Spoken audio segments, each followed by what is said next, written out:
हिंदी ग्राम में फिर से आपका एक बार स्वागत है। ये वीडियो विशेष रूप से बिहार शिक्षक बहाली से संबंधित है। अभी हमने ट्विटर खोल रखा है। ट्विटर पे ट्विटर हैंडल देख रहे हैं रवि सर का, जो प्राइमरी डायरेक्टर हैं एजुकेशन बिहार के। इसमें चलेंगे तो सर ने एक पोस्ट किया है, उसे हम देखेंगे। ये रहा वो पोस्ट। इसे करते हैं जूम। ये हो गया जूम। और ये पढ़ने से पहले हम आपको बता देते हैं इसमें मामला क्या है, लेटर किस लिए निकला हुआ है। तो सबसे पहले सुन लीजिए एक लाइन में। को नेपाल से किसी ने मैट्रिक कर लिया था, उसके बाद इंटर वगैरह सारा चीज़ उन्होंने बिहार या इंडिया से कर लिया था। तो यहाँ से करने के बाद उनका शायद चयन वगैरह भी हो गया था। अब वो पूरा परेशान थे, उनका मतलब हो नहीं रहा था क्योंकि रोक लग गया था। इसके संदर्भ में लेटर भेजा गया था शिक्षा विभाग को। वहाँ से जवाब आया है कि मान्यता है। देखिए, एक चीज़ हम यहाँ पे नेगेटिव पॉजिटिव कुछ नहीं कहेंगे, लेकिन एक तरफ देखा जाए तो अगर झारखंड की चर्चा करें तो मैट्रिक इंटर कहाँ का? झारखंड का। कहाँ का? झारखंड का। नहीं, बिहार में देखा जाए तो कहीं से लेके आइए। चलिए ठीक, अच्छी बात है। चलिए पढ़ना चाहिए लेटर भी। क्या कुछ लिखा गया? कुछ नहीं, कोई टिप्पणी नहीं। अच्छी बात है, पूरी दुनिया को देना चाहिए। इसके बाद जो भी हो रहा है हो ही रहा। पत्रांक है 241, बिहार सरकार शिक्षा विभाग। प्रेषक है अरशद फिरोज, उप सचिव शिक्षा विभाग। सेवा में है सभी जिला शिक्षा पदाधिकारी बिहार। दिनांक आज का है 8/3/2022 का। विषय है शिक्षक नियोजन में नेपाल के प्रमाण पत्रों की मान्यता के संबंध में। देखिए, ये हम नेगेटिव सेंस में नहीं कह रहे हैं, यहाँ पे कह रहे हैं क्योंकि बहुत सारे ऐसे अभ्यर्थी हैं ना जो बिहार से करके मतलब अभी भी बेरोजगार है, क्योंकि उनका जो परसेंटेज है ना बहुत कम है। आप बिहार बोर्ड का परसेंटेज देख लीजिए, सीबीएसई का देख लीजिए, अदर जगह का देख लीजिए। ये तो जोड़ेंगे, शुरू से जोड़ते हैं। मैट्रिक जोड़ेंगे, इंटर जोड़ेंगे, ग्रेजुएशन जोड़ेंगे, उसके बाद परसेंटेज निकालते हैं।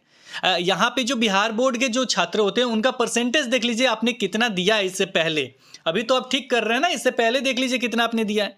वो तो बेरोजगार घूम ही रहे हैं, घूमेंगे भी, जिंदगी भर घूमेंगे। आज तक मैंने आज ही मैसेज दिया है। अब देखिए, इस पे चर्चा ना करके कुछ और चर्चा कर रहा हूँ, लेकिन मैं इसलिए बोल रहा हूँ क्योंकि आज ही मैसेज मैंने देखा है किसी का 56% है, वो बनना चाहते हैं शिक्षक। हमने पहले लिख दिया कि नहीं हो जाएगा, फिर उन्होंने कैटेगरी अपना एसटी वगैरह लिखा, तो हमने बोला कि हो सकता है कि आपका ज्वाइनिंग हो जाए। अब देखिए, यहाँ पे 63, 67 बीसी वाले का हमने देखा 67% वाले लेके झूल रहे हैं। 67%, 65% बीसी परसेंटेज लेके उतना झूल रहे हैं कि उनका कहीं हो जाए। नहीं हो रहा है, घूम रहे हैं वो। चलिए कोई बात नहीं, हम इसको देख रहे थे। यहाँ पे क्या कुछ लिखा गया वो है। यहाँ पे विषय है शिक्षक नियोजन में नेपाल के प्रमाण पत्रों की मान्यता के संबंध में, उसे मान्यता दे दिया गया है। एक लाइन में उत्तर है। महाशय है, उपयुक्त विषय के संदर्भ में कतिपय जिलों द्वारा की गई परीक्षा के क्रम में निर्देशानुसार सूचित करना है कि अभ्यर्थी यदि भारत का नागरिक है। कहाँ का नागरिक है? भारत का नागरिक। क्योंकि 2019 नहीं, 2011 से जो बहाली प्रक्रिया चल रही है उसमें भारत का नागरिक बिहार में शिक्षक बन सकता है। 2021 में नियम आया है कि केवल बिहार वाले बन जाएंगे। इसके साथ ही एक और चीज़ यहाँ पे मैं क्लियर कर दूं कि किसी अभ्यर्थी का मैसेज आ रहा है कि सर किस तरीके से निवास वगैरह बनता है, कि प्लीज़ गलत तरीके का मैसेज आप मत कीजिएगा।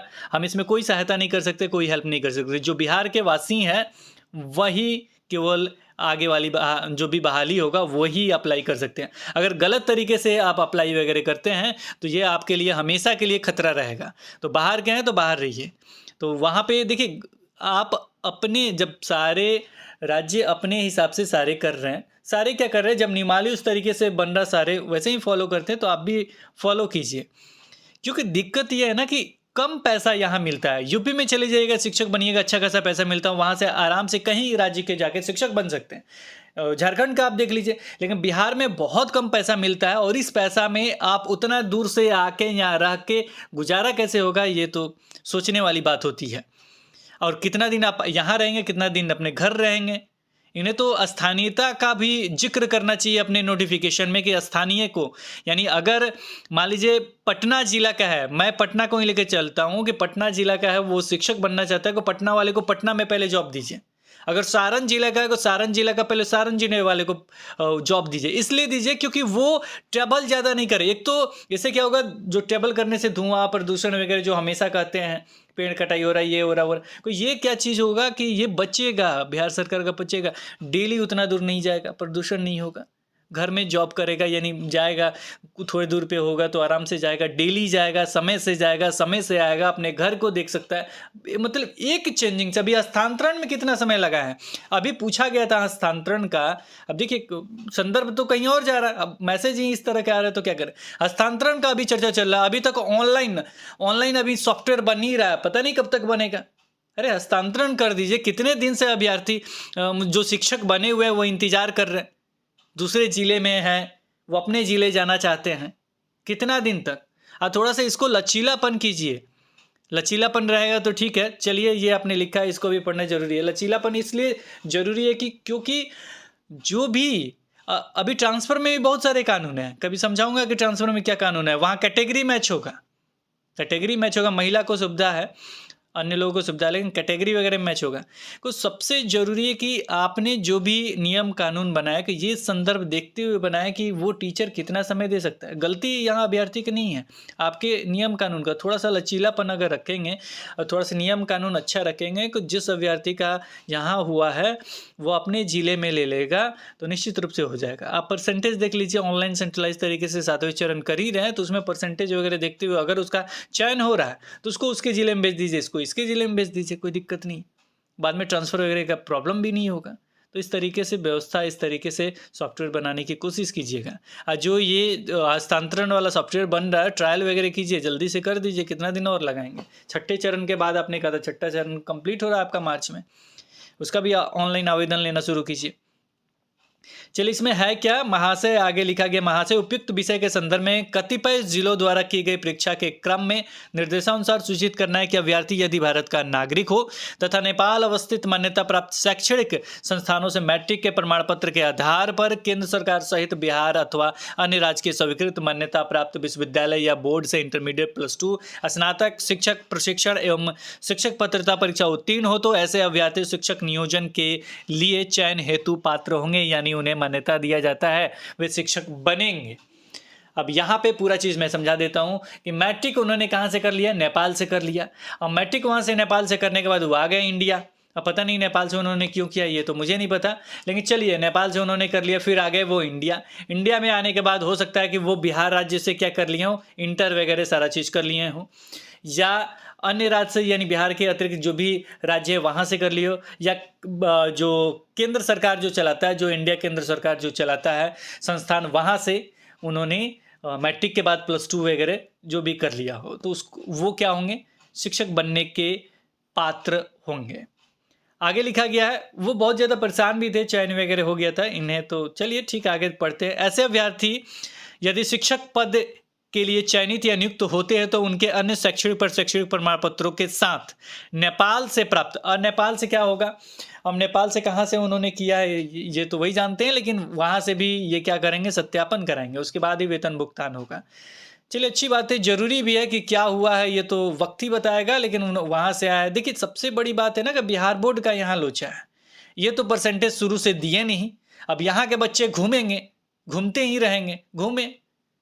चलिए आप दूसरे जगह के बच्चे को लेके आइए। अब अगली बार जब भी नियमावली अपना बनाइए, वैसे तो बना हुआ है उसी को आप फॉलो करवाएंगे, और हम तो कहेंगे कि जो आपका टीईटी है उसी को बेस कर दीजिए तो अच्छा रहेगा, ये सारा प्रॉब्लम ही सॉल्व हो जाएगा।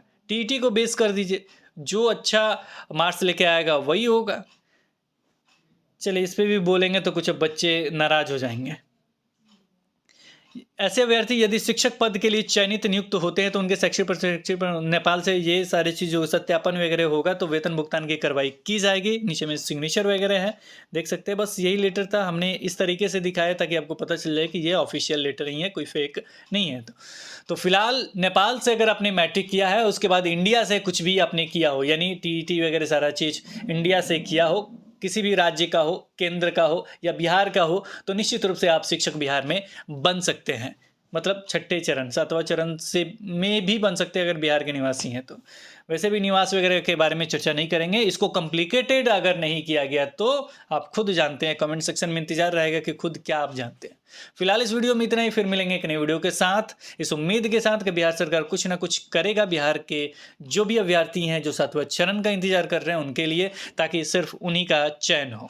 इसके साथ ही हम बताते चले कि अगर आप ये मैसेज भेजते हैं कि मुझे निवास वगैरह बिहार का कैसे बनेगा, कोई ये आप गलत कर रहे हैं। कभी भी हम गलत का साथ नहीं देते हैं, और इस तरह के मैसेज आप करेंगे तो निश्चित रूप से मुझे भी बुरा लगेगा, और मैं कुछ लिख दूंगा तो आपको भी बुरा लगेगा। क्यों? क्योंकि हम चाहते हैं कि जो सड़क पे घूम रहे हैं बिहार के मतलब अभी भी आपने देखा होगा बहुत सारे सीट खाली हैं, लेकिन बहुत सारे अभ्यर्थी घूम भी रहे हैं। तो घूम रहे हैं तो उन्हें भी रोजगार मिलना चाहिए। उन्हें रोजगार इसलिए मिलना चाहिए क्योंकि आप झारखंड में देख सकते हैं, झारखंड में क्या है, तो वहाँ पे आप देखेंगे तो मैट्रिक इंटर कहाँ का मांगा जाता है, तो वहीं का मांगा जाता है।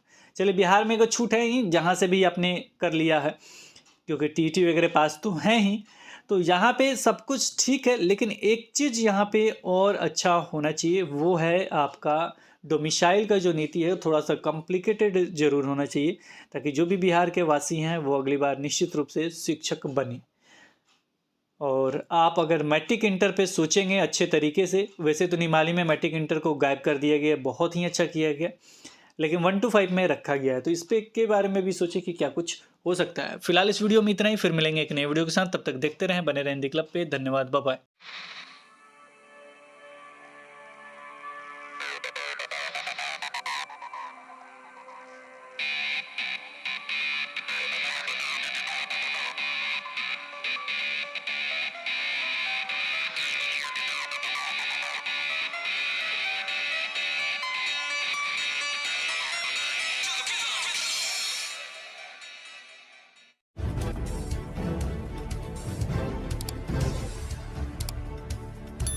सब्सक्राइब कीजिए हिंदी क्लब को, दबाइए इस बेल आइकॉन को ताकि हमारा वीडियो आपको मिले सबसे पहले।